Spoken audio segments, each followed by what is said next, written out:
Assalamualaikum warahmatullahi ta'ala wabarakatuh.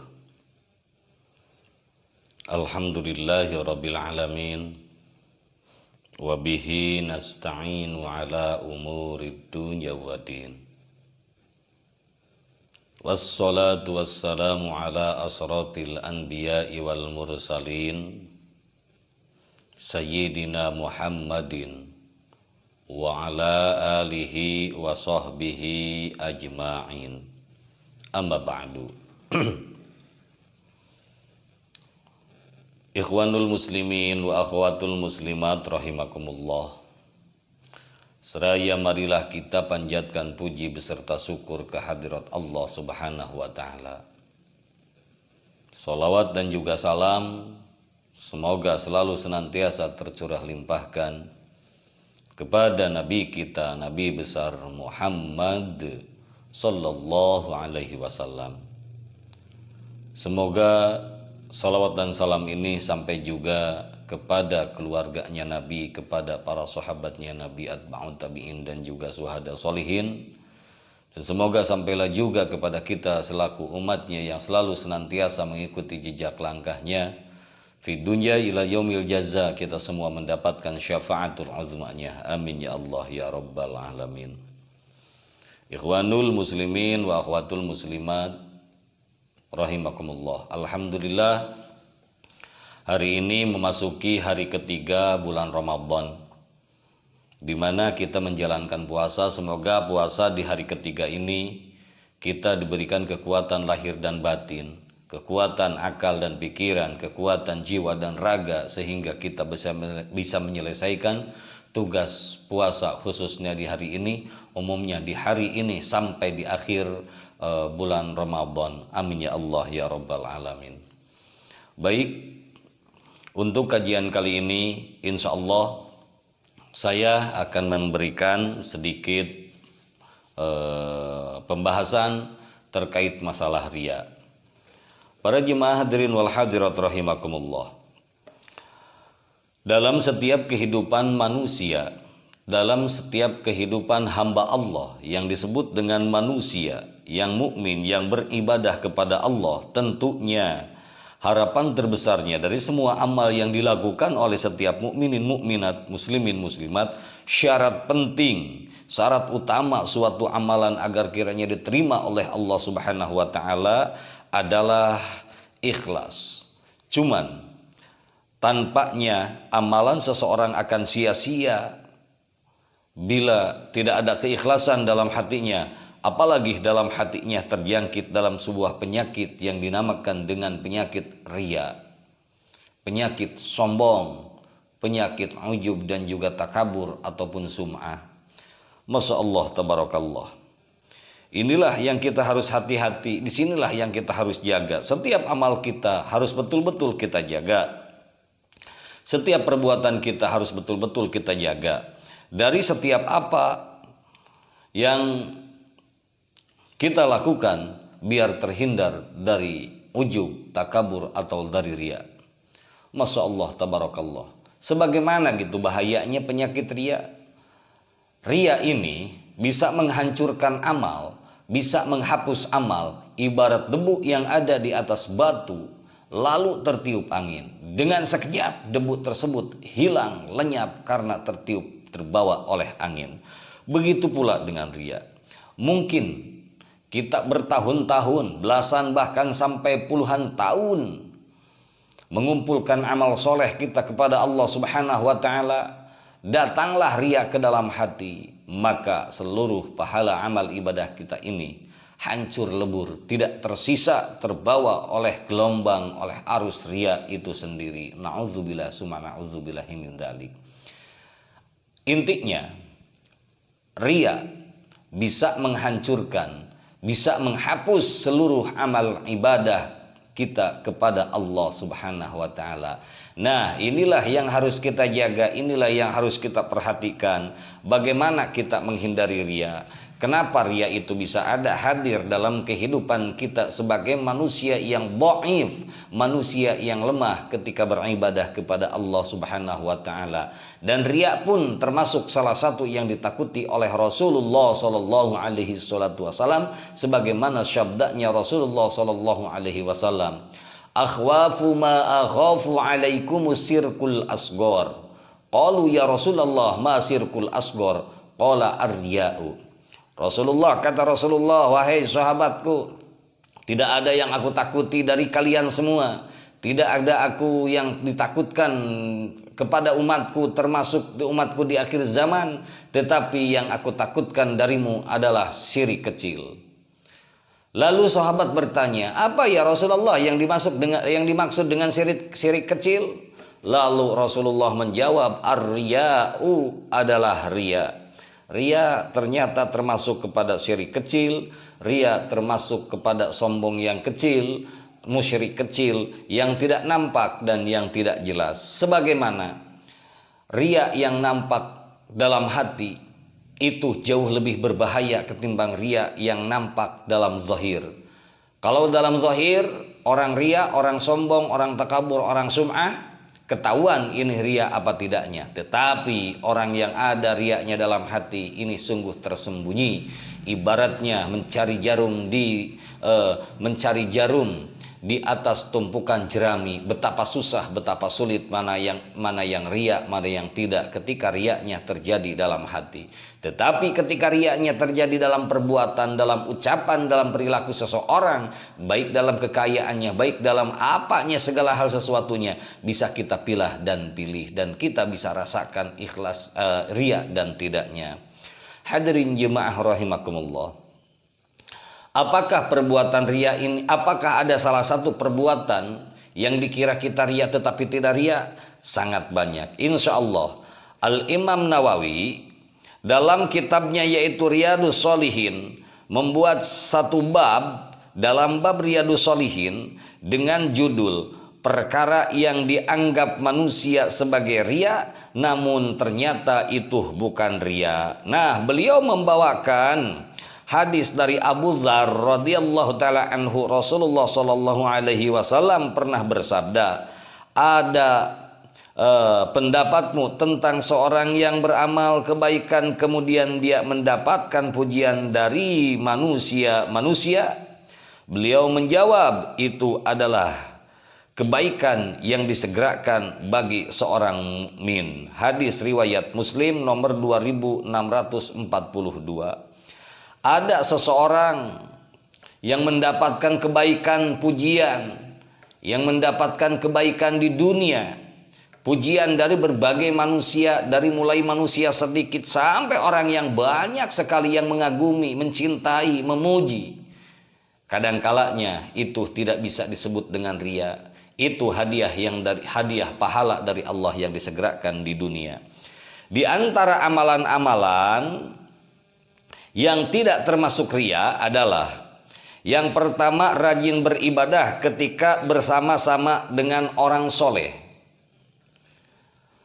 Ketika kita duduk bersama, bareng-bareng bersama guru kita, bersama orang soleh, bersama ulama, bersama guru, tingkat ikhlasnya kita, tingkat ibadah kita tuh malah jauh lebih rajin.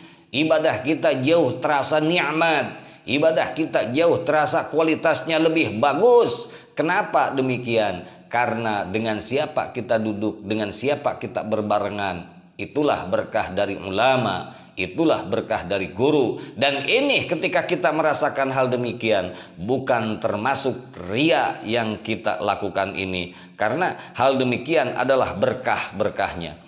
Pantasan ada salah satu hadis, selamatnya, bahagianya manusia dunia dan akhirat banyak sekali, cuman diantaranya majalisus sholihin, yaitu duduk bersama-sama orang soleh.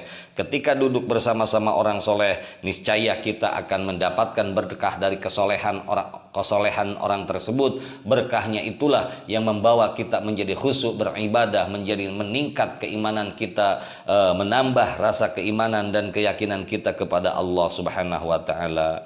Yang kedua, Yang tidak termasuk dengan riya adalah orang yang menyembunyikan dosa. Apakah ada dosa yang disembunyikan? Harus, dosa itu harus disembunyikan. Jangan pernah dosa itu ditampakkan. Bahkan orang yang menampakkan dosa lah orang yang riya yang sesungguhnya. Bagaimana? Kayak begini, orang misalkan hari ini puasa. Hari ini puasa. Entah itu seorang laki-laki, entah itu seorang perempuan. Anggaplah orang yang tidak berpuasa itu karena perempuan, karena udur syar'i, karena haid, nifas ataupun wiladah. Orang sebagian tahu, sebagian tidak tahu, tetapi di keluarganya tahu bahwa dia itu tidak berpuasa. Lalu dia jalan keluar atau bawa makanan keluar rumah, dia makan di depan rumah. Tahu kan itu orang lagi berpuasa, tapi dia menampakkan serasa nggak apa-apa lah, gua mau makan di mana juga, saya mau makan di mana juga, nggak apa-apa, orang lagi nggak puasa ini kok, orang lagi haid, haram lah orang haid mah, orang nifas gitu kan berpuasanya. Itu sama artinya kita menzahirkan dosa, apalagi seorang laki-laki dengan hebatnya hatinya, dengan bangganya hatinya, dan mukanya itu ditaruh di mana? Nggak taruh di mukanya sebetulnya. Orang dalam keadaan puasa, dalam keadaan Ramadan di siang hari, ada seorang laki-laki, dia kuat, bertenaga, bertato lagi, ibaratnya ini, mohon maaf, bukan berarti saya menghina orang yang bertato, bukan. Ini ibaratnya gitu kan, karena selalu identik dengan demikian. Orangnya kuat, gagah, tapi dia tidak puasa. Nah, dengan bangganya, dengan tidak merasa malunya, nah inilah yang disebut dengan riya. Cuman tetapi ketika kita tahu sudah kita tidak puasa, tahu sudah kita tidak sholat, tahu kita sudah tidak amal ma'ruf nahi munkar, nah kejelekan-kejelekannya itu diumpetin kejelekannya, tidak pernah dibuka, maka dia tidak termasuk riya, orang yang menutupi keaibannya, orang yang menutupi dosanya, orang yang menutupi kejelekannya, ketimbang orang yang mendohirkan kesalahannya, maka dia termasuk mutlak menantang Allah. Na'udzubillah subhana'udzubillahi min dalik. Yang ketiga, yang ketika tidak termasuk orang yang riya adalah memakai pakaian yang bagus. Nah, hal ini tidak termasuk riya karena termasuk keindahan yang disukai oleh Allah Subhanahu wa taala. Nabi Muhammad sallallahu alaihi wasallam bersabda, tidak akan masuk surga seseorang yang dalam hatinya terdapat sifat sombong walau sebesar darah semut, saking kecilnya walaupun sebesar darah semut. Lantas ada seseorang yang berkata, sesungguhnya ada orang yang suka berpenampilan indah atau bagus ketika berpakaian atau ketika menggunakan alas kaki. Nabi SAW menjawab, sesungguhnya Allah itu maha indah dan menyukai keindahan. Yang dimaksud sombong adalah menolak kebenaran dari meremehkan manusia. Menolak, sesungguhnya yang disebut sombong itu menolak kebenaran dan meremehkan manusia. Itulah yang termasuk riya dan itulah yang tidak termasuk riya ketika berpakaian. Ikhwanul muslimin wa akhwatul muslimat rahimakumullah. Yang keempat, yang tidak termasuk pada riya adalah menampakkan syiar Islam. Sebagaimana syariat Islam tidak mungkin dilakukan secara sembunyi-sembunyi seperti haji, umroh, salat jamaah dan salat Jumat. Seseorang hamba tidak berarti riya ketika menampilkan ibadah tersebut, karena di antara kewajiban yang ada harus ditampilkan dan diketahui manusia lain, karena hal tersebut merupakan bentuk penampakan syiar-syiar Islam. Itulah azan, ngaji, pakai pengeras suara, ini kayak begini, ini bukan riya. Kadang kalanya ada ibadah yang harus kedengaran orang, kelihatan orang. Untuk apa? Tujuannya bukan untuk riya, tapi untuk memberitahu. Azan bukan riya, tapi mengundang. Ngaji Quran bukan riya, tetapi ngaji Quran hanya untuk syiar. Syiar ini mana mungkin bisa jalan ketika syiar diam-diam. Ketika kita syiar menyebarkan ajaran Allah, syariat agama dengan cara diam-diam, berarti dia seolah-olah menjadi penyelundup. Masya Allah, tabarakallah. Itulah 4 hal yang dimana 4 hal ini tidak menjadikan atau tidak termasuk pada golongan ria, tidak termasuk pada perbuatan yang ria. Sekali lagi, yang tidak termasuk dengan ria adalah rajin beribadah ketika bersama-sama orang yang soleh. Yang kedua, menyembunyikan dosa atau menyembunyikan maksiat dari nampak jelas, disembunyikan kemaksiatannya itu disembunyikan atau dosanya itu disembunyikan. Yang ketiga, memakai pakaian bagus, itu tidak termasuk ria pula. Yang keempat, menampakkan syiar Islam dengan terang-terangan dengan jelas, dan itu pun tidak termasuk ria. Yang dimaksud dengan ria itu adalah kesombongan yang tumbuh dalam hati, kesombongan, keberanian yang tumbuh dalam hati, pengen dibilang orang ini hebat, pengen dibilang orang ini luar biasa, pengen dibilang kita ini luar biasa, hebat, rajin, sum'ah, pengen didengar omongannya. Contoh yang kecil, ria yang terjadi di dalam rumah adalah ketika seorang istri berani mencaci maki seorang suami, ketika seorang istri berani marah-marah kepada suami tanpa alasan syar'i, tanpa alasan yang jelas. Begitu pula seorang suami berani terhadap istri, hilang kasih sayangnya karena suami menganggapnya istri itu di bawah suami. Istri yang melunjak terhadap suami itu karena ada sombongnya dalam hatinya. Anak berani ngebentak orang tua, anak berani menentang kepada orang tua, itu yang disebut dengan ria. Ada umat menghina ulama, mencaci maki ulama, menjauhi ulama, memanggil ulama dengan sebutan-sebutan yang standar, tidak termasuk di bawah standar, memanggil nama seorang ulama, itu pun termasuknya kepada ria. Na'udzubillah summa na'udzubillahi min dzalik. Maka dari itu hindarilah, jauhilah dari ria itu agar kita selamat, ibadah kita selamat, amal kita selamat, pahala kita selamat. Selanjutnya yang termasuk kepada ria adalah orang yang cepat tersinggung hatinya, cepat sakit hati, baperlah kalau anak-anak sekarang bilang. Ngomong begini kesinggung hatinya, ngomong begini curiga hatinya. Orang yang curigaan, orang yang sombong, orang yang cepat marah, orang yang cepat tersinggung, itu secara mutlak adalah ria. Na'udzubillah summa na'udzubillahi min dzalik. Orang yang termasuk ria pula orang yang ketika ada orang yang tidak menghargai, merasa keberatan hatinya, terus dia melakukan sesuatu atas keberatannya itu, maka itu termasuk ria pula. Na'udzubillah summa na'udzubillahi min dzalik.